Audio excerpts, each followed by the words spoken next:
Mother-in-law plans a luxurious dinner, refuses to give up her seat to her poor daughter-in-law and humiliates her, but falls silent when she finds out who she really is. Mary had always been unyielding. From an early age, she learned that a person's worth was tied to their last name and the possessions they carried. She grew up surrounded by luxury, accustomed to having everything money could buy thanks to her father's family inheritance. He had made a fortune in real estate and investments. In her household, maintaining reputation was more important than showing affection, and she absorbed that logic as a life rule. She never allowed herself to be weak and never believed in good intentions that weren't backed by status. When her husband died prematurely, she didn't give in to grief. Instead, she turned all her attention to her only son, Anthony. He became her project, her mission. She controlled his every step, decided who he should associate with, where he should study, and how he should behave. Nothing was left to chance. Mary believed she was shaping an heir worthy of the family name, someone who would carry on the prestige she worked so hard to preserve. And for that, he needed to marry a woman from the same circle, with the same standards, someone who understood the weight of a surname. In Mary's mind, love might exist, but status came first. But everything began to change the day Anthony met Sarah on an ordinary late afternoon, without an idealized setting, without prior plans, just fate quietly at work. She worked at a small library connected to a literacy promotion project, where he had been invited to give a lecture on civil law. What caught his attention wasn't her beauty or looks, but the way she carefully organized the books, spoke softly to the children, and how her steady, calm gaze scanned the room without anxiety. There was no pretense in her. Nothing about her demanded attention, and perhaps that's why she was impossible to ignore. Over time, Anthony started visiting more often, always with some excuse: a late book return, a recommended new title, a question about authors. Gradually, they began to talk, first about books, then about life. Sarah proved intelligent but reserved. She didn't dwell on her own stories and had the habit of smiling before changing the subject. Anthony found this intriguing. "You always say little about yourself," Anthony said once as they walked after work. "I say enough," Sarah replied calmly. "What matters, you already know." "But what about your parents? Your childhood? You never talk much about those." "They're complicated memories, Anthony. Sometimes silence is more comfortable than explanations." Anthony didn't press. He realized there was something she preferred to keep private, and out of respect, he held back his questions. Still, every gesture of hers brought him closer. The way she faced problems with serenity, how she lived with little without showing burden, how she didn't try to prove herself all the time. That was new to him, used to relationships weighed down by expectations. When he first mentioned to Mary that he was seeing someone, he expected a reserved but not hostile reaction, but he got straight to the point over breakfast. "I want to introduce you to someone," Anthony said. "Another college friend?" Mary replied, flipping through the newspaper without looking up. "No, it's different. I've been seeing her for a few weeks. Her name is Sarah." Mary slowly closed the paper, set her cup on the table, and stared at her son. "Sarah? What last name?" "She doesn't have a well-known surname. She is an orphan. Works at a neighborhood library. Studies on scholarship." The silence that followed lasted longer than the answer. Mary leaned back in her chair, as if absorbing an insult disguised as information. "And you think this is a good idea?" Mary asked slowly. "I'm not asking for your permission. I'm just telling you I want you to meet her. Son, you know what this means, don't you? Everything we've built, everything we represent, you're going to throw it all away for some pretty story of overcoming." "I'm not throwing anything away. I'm choosing someone I admire." Mary said nothing. She took back the newspaper and didn't bring up the subject that day. But inside, she felt as if a crack had opened in everything she had spent years consolidating. The meeting between Sarah and Mary happened weeks later. At Anthony's request, they arranged a casual dinner, just the three of them, at the family home. Sarah arrived on time, dressed simply, with polite manners. Mary greeted her with polished coldness. "Good evening, Mrs. Mary," Sarah said, extending her hand. "Good evening," Mary replied, shaking it lightly and quickly letting go. "Sit down. Dinner is ready."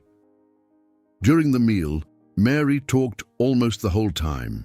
She commented on trips, old acquaintances, family memories. She asked no questions. She didn't look the guest in the eyes. When Anthony tried to include Sarah in the conversation, his mother changed the subject. "You mentioned you work at a library?" Anthony asked, trying to involve her. "Yes.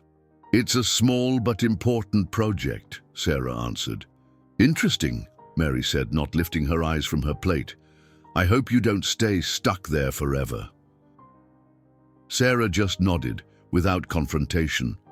There was no aggression in her response, but it was clear she got the message. In the following days, Anthony insisted. "You were unfair to her," he said, still in the kitchen. "I was polite," Mary replied. "What more do you want? That I pretend to be enthusiastic?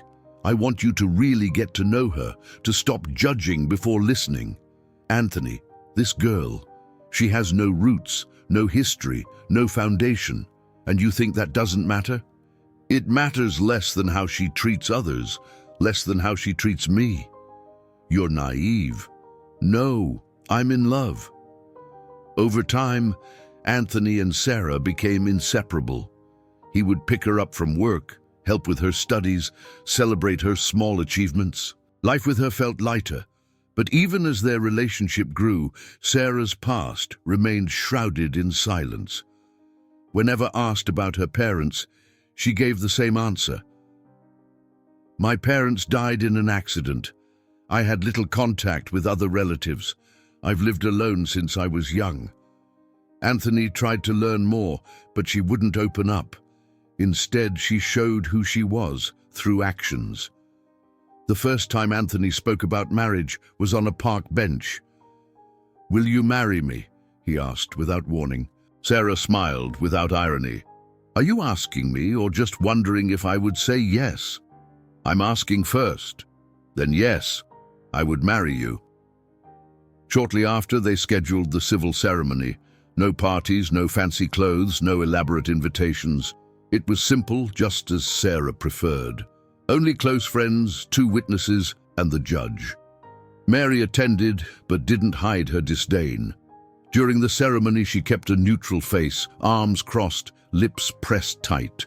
When the judge asked if anyone objected to the union, she looked away, but said nothing. After the ceremony, she refused to take photos with the couple. She said she had a commitment and left before the cake was cut. She didn't want to stay, Sarah said, without bitterness. She never wanted to accept it, Anthony replied, holding her hand. The following months were attempts. Anthony visited his mother, tried to build bridges. He sometimes brought Sarah along. Other times, he went alone to avoid awkwardness. But nothing changed. Conversations with Mary remained cold. "You insist on wanting me to approve something I'll never accept," she said. "Don't you see how your disdain hurts us?" "I see, but I still think it's the price for bad choices." Despite the wounds, the couple stayed strong until the dinner. Mary planned everything down to the smallest detail. She wanted sparkle, presence, eyes on her. She said the occasion was to celebrate the birthday of a distant cousin, someone barely in touch with the family, but everyone knew it was just an excuse. The real reason was to reaffirm once again her social power. She wanted to show she was still the central figure in the circle she valued so much. She chose the most expensive restaurant in the area, the same where she had celebrated birthdays, business dinners, and even some theatrical reconciliations. She personally called some guests. Every name was handpicked. Old friends, relatives who followed protocol, 2 business couples and 2 gossiping neighbors, all accustomed to raised glasses and practiced smiles. It was during a quick visit midweek that Mary mentioned the dinner to her son. "We're organizing a dinner on Saturday," she said, distractedly fiddling with her necklace. "Something small, just to mark a birthday date." Anthony looked at her for a few seconds, suspicious of the casual tone. "You want me to go?" "Of course. Your presence is expected." "Is Sarah invited too?" Mary took half a second longer than usual to answer. A nearly imperceptible detail, but enough to reveal discomfort. "Of course, if she wants to come." The response came with a fake, cold, almost rehearsed smile. Anthony said nothing. He just nodded, but knew there was something behind that invitation. On Saturday night, Anthony and Sarah arrived together at the restaurant. They passed the entrance, being watched curiously. Some faces already recognized them, others pretended not to notice. The dining room was spacious, decorated with pale floral arrangements, glasses perfectly aligned, and impeccable service. The main table was set, 10 seats, all occupied except one, reserved for Anthony. Sarah was clearly not counted. No other seat had been provided for her. "Good evening, my son," Mary said, briefly kissing Anthony's cheek. "You arrived on time, as always. Your seat is over there, next to your uncle." "Good evening, Mom," Anthony replied, then looked around. "And where will Sarah sit?" Mary let out a discreet sigh, like someone lamenting an unavoidable logistical mistake. "Oh, what a shame. Looks like all the seats are taken. They were counted. I didn't expect so many people. Maybe the reservation team messed up." Anthony took a step forward. His voice was low but firm. "You know that was on purpose." Mary raised her eyebrows, offended. "Don't be dramatic. We're not going to turn a nice dinner into a family argument. You had days to fix this. You chose not to. Anthony, please, sit down. Everyone is watching." Without replying, he turned and walked over to where Sarah stood. She remained calm, but her eyes watched him attentively. "She made it clear there was only a seat for me," Anthony said quietly. "It was intentional." Sarah frowned slightly. She didn't show indignation, but there was a discreet surprise in her gaze. "Just for you?" she asked. "Yes. The empty seat is mine. All the others were counted precisely." Sarah looked at the table, then back at him. "Then sit. I'll stand." "No, you're my wife. You sit, I'll stand." "Anthony," she said, pausing for a second, "let me handle this. Just listen to me, trust me." He hesitated. "Are you sure?" "I am. Go, sit." Anthony reluctantly nodded and took his seat, jaw tense, eyes fixed on her. Sarah stayed by his side, standing silently, unhurried. She watched the guests toast, smile, and whisper. She didn't ask for explanations or complain. Her eyes swept over the faces around her, all pretending not to see her. She observed the toasts, the forced smiles, the raised glasses as if her presence didn't exist. She knew she was being treated as invisible, but she didn't bow. She stood firm, holding her dignity in silence. It was at that moment, at the height of neglect, that time seemed to stop. The appetizer was being served. Mary smiled, satisfied, thinking she controlled everything.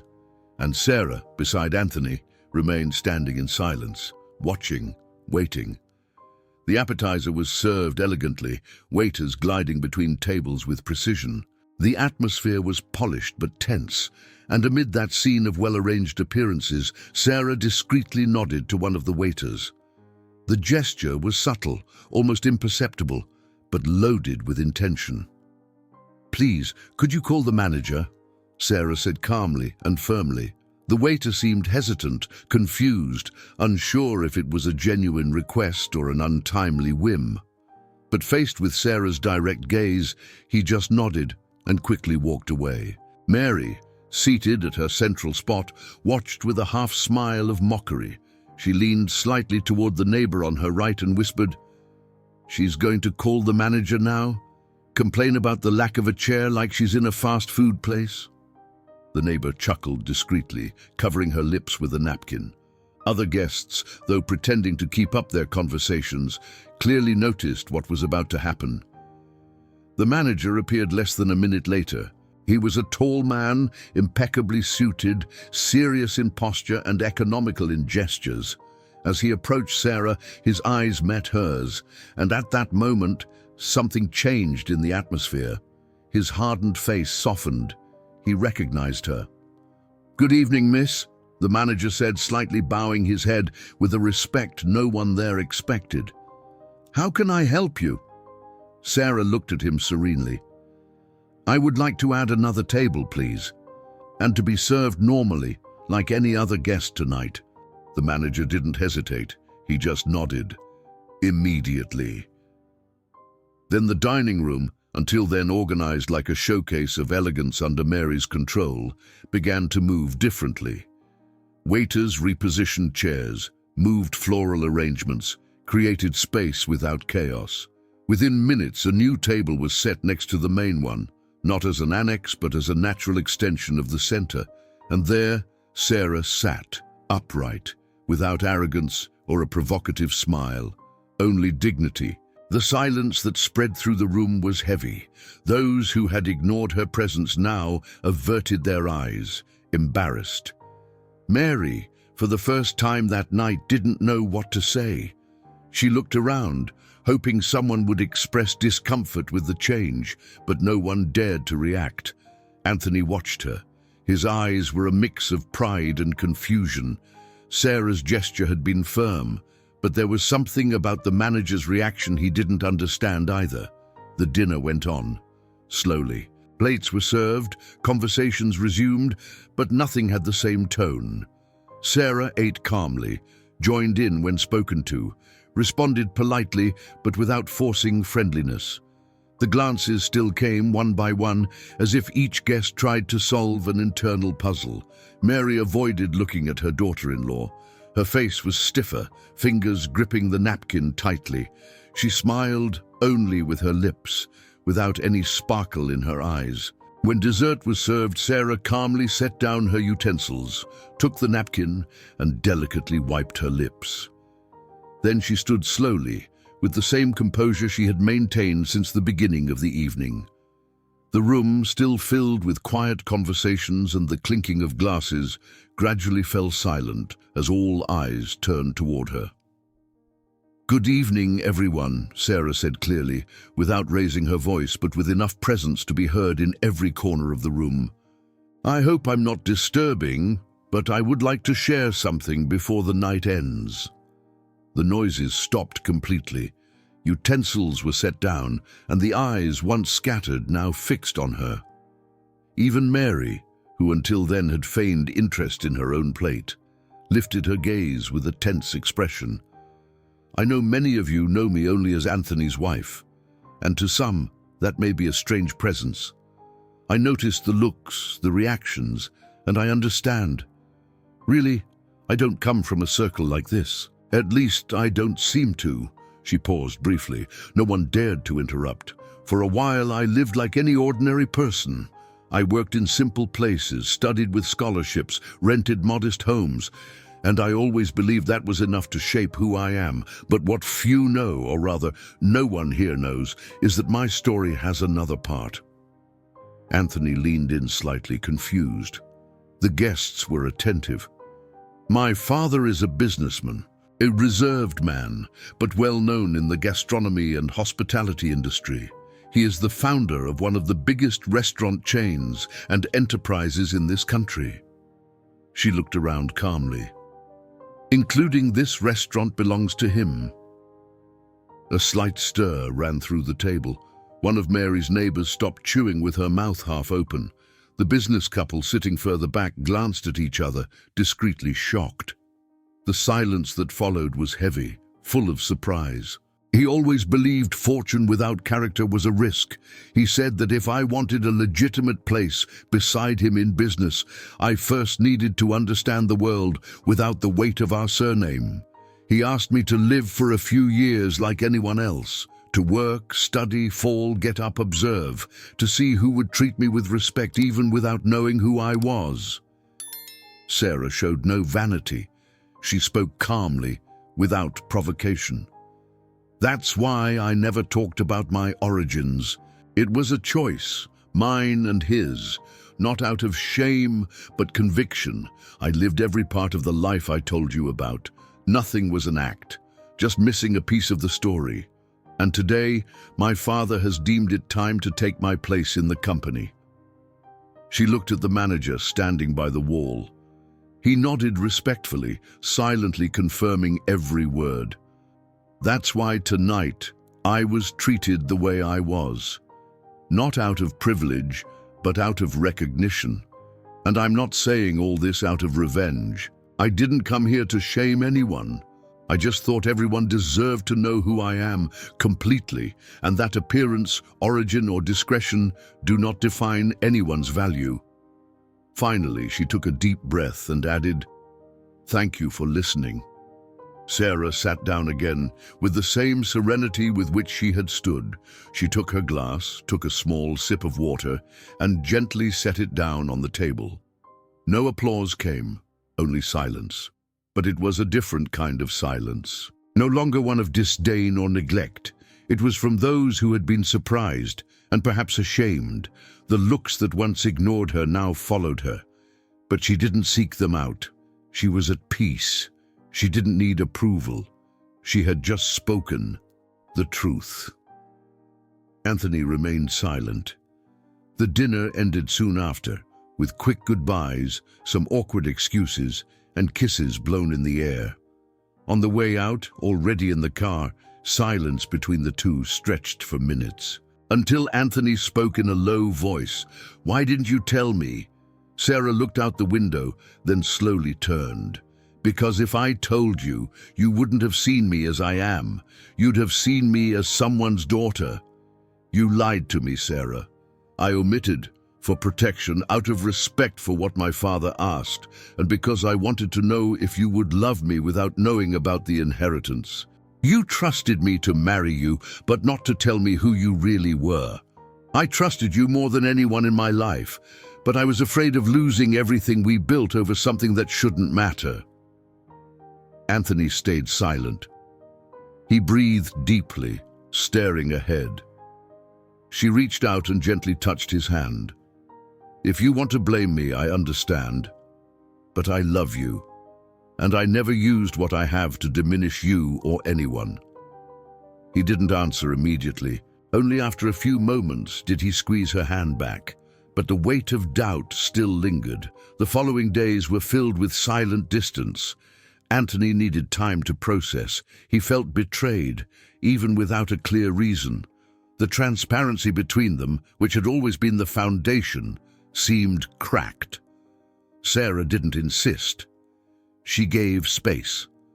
But after a week, she sat with him on the couch in their home and said, "Do you want me to leave?" "No," he answered. "I'm just trying to understand who you are. I'm the same woman who slept beside you before you knew, the same one you chose without needing a last name." Anthony looked into her eyes. Slowly, he recognized that calm, that strength again. "I fell in love with you because you were real. I just need to relearn that." The relationship didn't return to normal immediately, but it did, carefully, with time. They rebuilt, now with more truth between them. Respect grew. Love, too. Meanwhile, Mary faced the consequences. The story spread through social circles faster than she expected. It wasn't Sarah's wealth that shocked, but the role she had hidden. People who once fawned over Mary now viewed her differently. Many avoided her. Others criticized her behind her back. She stopped attending major events. She said she preferred discretion, but everyone knew it was shame. She tried to reconcile with Sarah, but it was too late. The lost respect was not regained. Anthony visited her occasionally, short, polite, but distant conversations. He was no longer the obedient son. He was the husband of a woman who, without shouting, had set boundaries. Sarah took on part of her father's company management. She worked more in the company's social projects, expanding them. She refused to use her father's last name in business. She wanted her actions to speak for her. Over time, the marriage stabilized. There was no revenge, no definitive breaks with the family, but boundaries emerged, and those boundaries were firmly respected. Life went on quietly, but clearly. Each person occupying the place they built, with truth, with choices, and with the marks, time decided to leave. If you enjoyed this story, don't forget to subscribe to the channel, leave a comment, give it a like, and activate the notification bell so you don't miss any of our upcoming videos. See you in the next story.